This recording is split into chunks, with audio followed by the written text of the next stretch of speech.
Most bad decisions don't feel dangerous when you're making them. They feel exciting, harmless even, like something you'll laugh about later. It's only afterward, when you're lying awake replaying everything in your head, that you realize how close you came to something going very wrong. This was one of those nights, and if one small thing had gone differently, I don't think all of us would have made it out. Back then, my friends and I had way too much free time and not nearly enough sense. There were 5 of us in that group: me, Jake, Lily, Chris, and Brandon. Brandon was the one who made everything possible because he had just started working part-time at a bowling alley about 20 minutes outside town. It wasn't a modern place either, just one of those older spots that looked like it hadn't changed in years. Or, after about a week of working there, Brandon casually mentioned something that immediately got our attention. He said he usually closed alone most nights, and that was all it took for the idea to form. Within minutes, we had a plan to sneak in after closing and mess around inside an empty bowling alley. At the time, it sounded like harmless fun, like something straight out of a dumb late-night adventure. We met up around midnight and hung out for a bit before heading over. By the time we got there, it was close to 2:30 in the morning.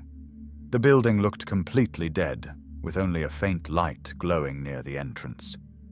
There were no cars in the lot, no signs of movement, just silence stretching across the entire place like it had been abandoned. Brandon unlocked the side door and quickly waved us inside, glancing around like he expected someone to be watching. The moment we stepped in, everything felt different. Every footstep echoed louder than it should have, and even our breathing sounded too sharp in the silence. Without the usual noise, the place felt bigger and emptier than it ever did during the day. At first, it was fun. We walked through the lanes, talking louder than we should have, testing how far our voices carried. Lily joked about how creepy it felt, but she was still laughing at the same time. Chris dared me to roll a ball down one of the lanes, but Brandon shut that down immediately, reminding us that if anything looked off the next day, he'd be the one in trouble. We found other ways to entertain ourselves instead. Jake started sliding across the polished floor near the lanes, and one by one we all tried it. They're nearly falling every time. For a while, it actually felt like we'd gotten away with something, like we were the only people in the world, alone in a place we weren't supposed to be. Then the boredom set in, and that's when things shifted. I asked if there was anywhere else we hadn't seen yet, and Brandon hesitated for just a second before mentioning a staff area in the back. That hesitation should have been enough to stop us, but it wasn't. We followed him anyway, moving down a narrow hallway that felt noticeably colder than the rest of the building. The air back there felt stale, like it hadn't circulated properly in years. We passed a small office, then a supply closet, and finally ended up in a larger storage room filled with old equipment and stacked boxes. At first, it didn't seem like anything special, and we were already starting to lose interest when we heard it. A loud, solid noise echoed from somewhere below us. It wasn't subtle either. It sounded like something heavy hitting something else with force. Everyone froze instantly, and for a few seconds, nobody said anything. The silence that followed felt heavier than the noise itself, like the building was waiting for us to react. We started searching the room more carefully, scanning the floor and walls for anything out of place. That was when Chris found it, a section of the floor covered by a worn-out rubber mat. When he pulled it back, it revealed a metal hatch underneath. The moment we saw it, the entire energy in the room shifted. Another noise came from below, louder this time.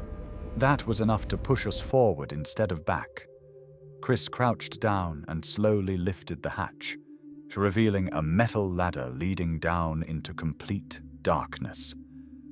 One by one, against better judgment, we started climbing down. The air at the bottom was colder and carried a faint smell that immediately made my stomach turn. Our phone lights barely cut through the darkness, but we could make out shelves, broken furniture, and dust covering everything. It looked like an old storage space, but something about it felt wrong in a way that's hard to explain. Then we saw the door at the far end of the room. It was slightly open, just enough to show darkness beyond it. We moved toward it slowly, every step feeling louder than it should have. Chris reached the door first and placed his hand on it, hesitating for just a second before pushing it open. Before he even touched the door, we heard movement behind us. Not loud, not dramatic, just the distinct sound of something moving across the concrete floor. We all turned at the same time, expecting to see one of us messing around, but everyone was right there. Then it happened again, closer this time. A slow, dragging sound, like something heavy being pulled just out of sight behind the shelves. Brandon whispered that no one else was supposed to be in the building, and that was the first time his voice actually sounded worried. Chris called out, asking if someone was there, trying to sound confident, but it came out thin. There was a pause, then a single, clear footstep answered him from somewhere in the dark behind us. Not running, not rushing, just one step. That was enough. We weren't alone, and whoever it was hadn't said a word. The beam of his flashlight landed on a figure sitting in the corner. At first, it didn't register as a person. It was too still, too quiet, almost like a shape instead of something alive. Then it moved, and everything inside me told me we had just made a huge mistake. The figure moved with an unsettling, erratic motion, striking the wall repeatedly in a way that felt completely detached from reality. I only saw the face for a second, but that was enough. Dirty, wide eyes, and something about the expression that didn't feel right. Then he let out a sharp sound and rushed toward us, and everything fell apart. We ran without thinking, scrambling for the ladder, pushing past each other in pure panic. I climbed as fast as I could, barely feeling the rungs under my hands. Above me, I could hear shouting, movement, chaos all blending together. Then I realized Brandon wasn't behind us. I looked down and saw him struggling to get up while that thing was almost on him. Without thinking, I climbed back down and grabbed him, pulling him up with everything I had. We ran together and reached the ladder just in time. As we climbed, something grabbed at Chris's leg from below, and he let out a sharp cry, struggling frantically to break free until the grip finally loosened. We slammed the hatch shut the second we were all up, and didn't stop running until we were outside. The parking lot felt wrong too, like we hadn't actually escaped yet. We got into the car, locked the doors, and drove off without saying a single word. The next day, Brandon quit. He didn't explain anything, didn't go back, didn't answer questions. None of us reported it either because we had no way to explain why we were there in the first place. But one thing has stuck with me ever since. That hatch wasn't meant to be found, which means someone knew it was there and chose not to say anything.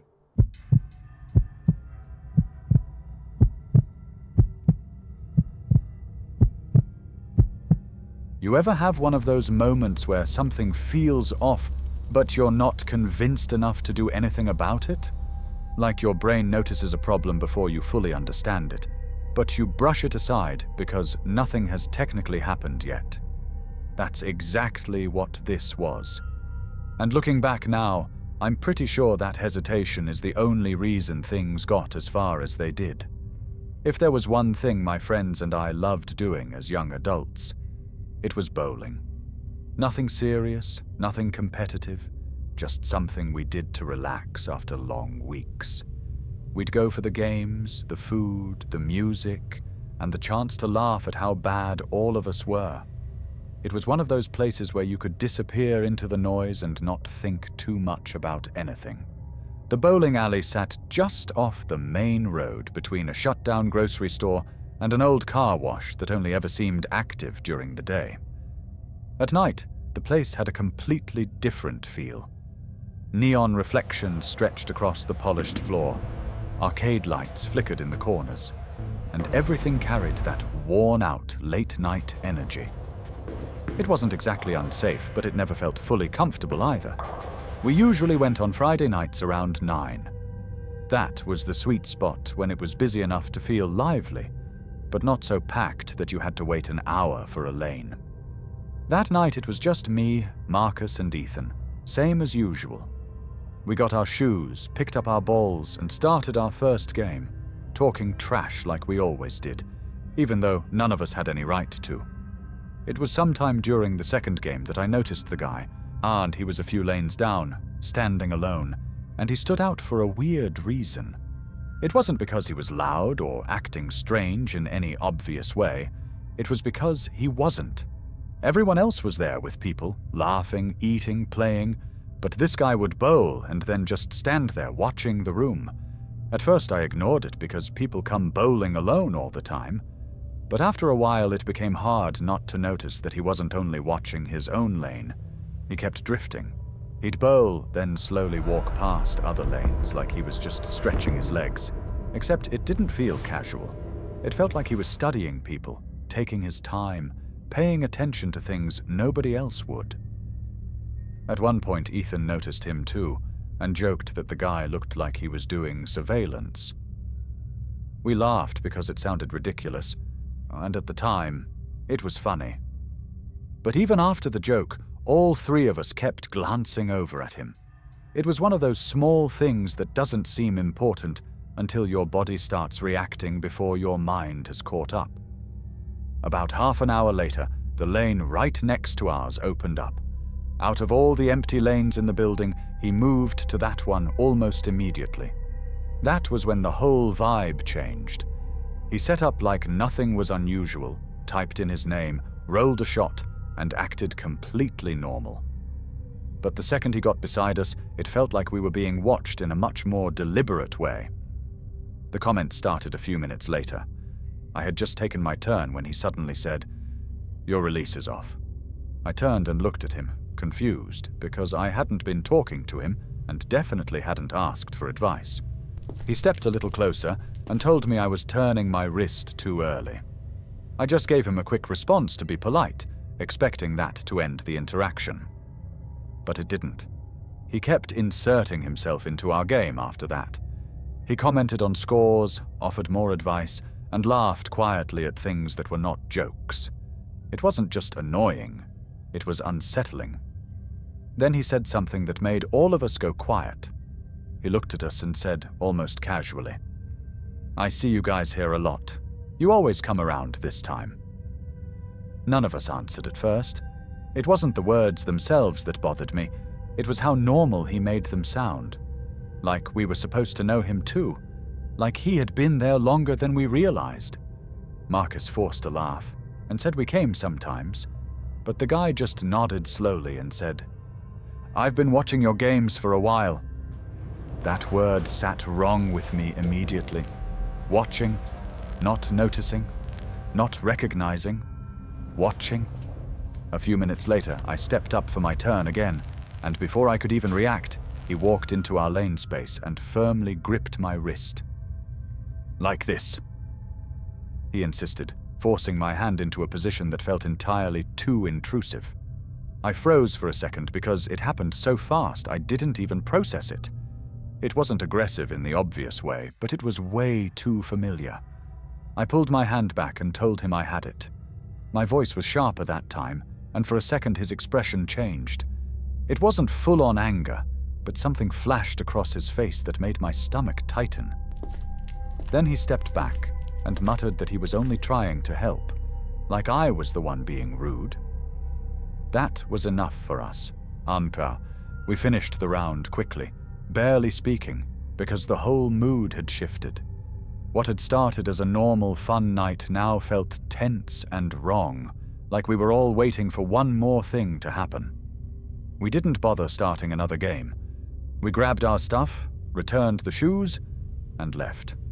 There was a small late-night place down the road that sold shawarma and drinks, so we went there hoping food and conversation would shake off the weirdness. For a little while, it worked. We made jokes about him, called him names, tried to turn the whole thing into a funny story we'd laugh about later. But none of us had really let it go. and you could feel that in the pauses between the jokes. By the time we finished eating, it was close to midnight. Outside, we split up like we usually did. Ethan called a ride, Marcus headed the opposite direction, Anne and I started walking home alone. It normally wasn't a big deal because my place was only about 10 minutes away, and I knew the route well. But that night the walk felt longer from the moment I started.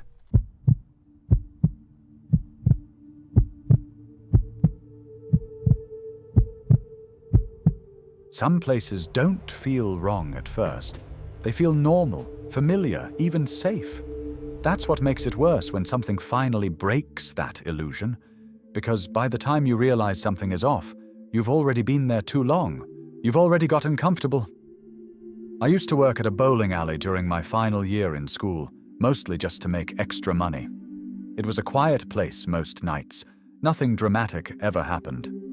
Families came in early, groups of friends came later, and everything followed a predictable routine. That routine was the only thing that made the late shifts bearable. Closing shifts were different, though.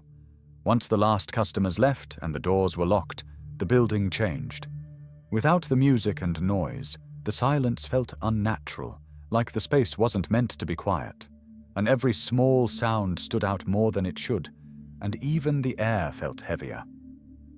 That night, I was closing alone. It wasn't unusual, but I never liked it. By midnight, the last group had left, and I went through the usual process of locking the doors and turning off most of the lights. Only the front desk and a few overhead lights stayed on, leaving the rest of the place in dim shadows. I started my routine, wiping surfaces and checking each lane to make sure nothing was left behind. Everything felt normal at first, at least as normal as an empty bowling alley can feel.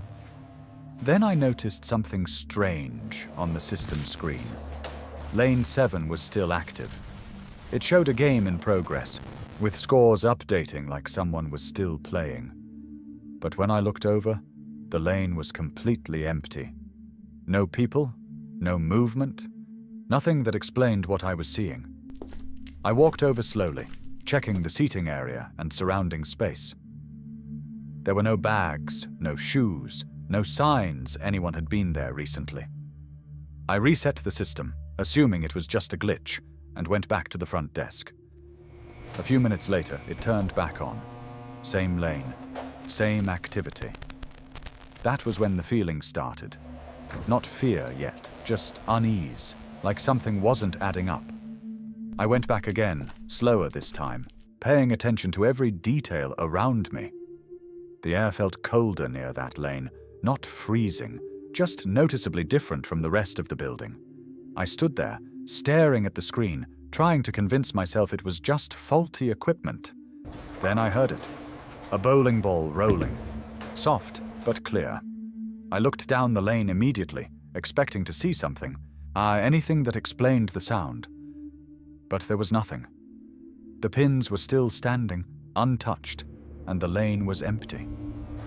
I backed away slowly, my heart starting to pick up. I told myself it was just a delayed sound, something mechanical. But deep down, I already knew that explanation didn't make sense. Then the pins reset, on their own. That was when I stopped trying to explain it. I didn't go back to that lane again. I stayed near the front, finishing my tasks as quickly as I could. Every now and then I thought I heard movement behind me, but every time I turned around, there was nothing there. When I finally finished, I locked up and stepped outside, feeling immediate relief just being out of the building. The air felt normal again, and for a moment I thought maybe I had just let my imagination get the better of me. Then I heard it again, the sound of a bowling ball rolling. From inside, I froze. Slowly I turned back toward the glass doors. The interior was dimly lit, and I could see the reflection of the lanes stretching into the distance. Lane 7 was active again, and this time a blur of motion swept across the lane. It was unnervingly fast, and definitely not something human. I didn't go back inside. I got in my car and left immediately, not even bothering to double-check anything. The entire drive home, I kept replaying what I had seen, trying to convince myself there was a logical explanation. The next day, I asked my manager about it. I tried to keep my tone casual, like it was just a technical question, but I was paying close attention to his reaction. When I mentioned Lane 7, he paused longer than he should have. And then he said they'd had complaints about that lane before. I asked what kind of complaints, but he didn't give me a clear answer. He just said sometimes the machines acted up and left it at that. But the way he avoided the question told me there was more to it than that. Over the next few days, I started noticing small things. The system would occasionally flicker, and sometimes Lane 7 would appear active for a few seconds before resetting itself. I never went near it again, not even during busy hours when the place was full. One night, another employee mentioned hearing sounds after closing, but they brushed it off as nothing. I didn't say anything. I kept my suspicions locked away. Acknowledging the truth felt like inviting the darkness in. The final night I worked there, I wasn't even scheduled to close. But something kept pulling my attention back to that lane. Even from the front desk, I found myself looking in that direction more often than I should have. At one point, I glanced up at the monitor. Lane 7 was active again. But this time, there was a name on the screen. No one had entered it. No one was there. And yet, a game was in progress. I stared at it for a long time, trying to process what I was seeing. The score changed slowly, like someone was playing one frame at a time. Then, just as suddenly as it had appeared, the screen went blank. I didn't wait for anything else to happen. I quit 2 weeks later. I never worked another closing shift again. And to this day, I still avoid bowling alleys entirely. Because some places don't need people to feel full. Sometimes something is already there. For more stories like this, make sure to subscribe to Deep Horror and also click the like button if you enjoyed this video. We post true, terrifying stories regularly, and some of the ones are so downright frightening that you might want to hold on to your pillow.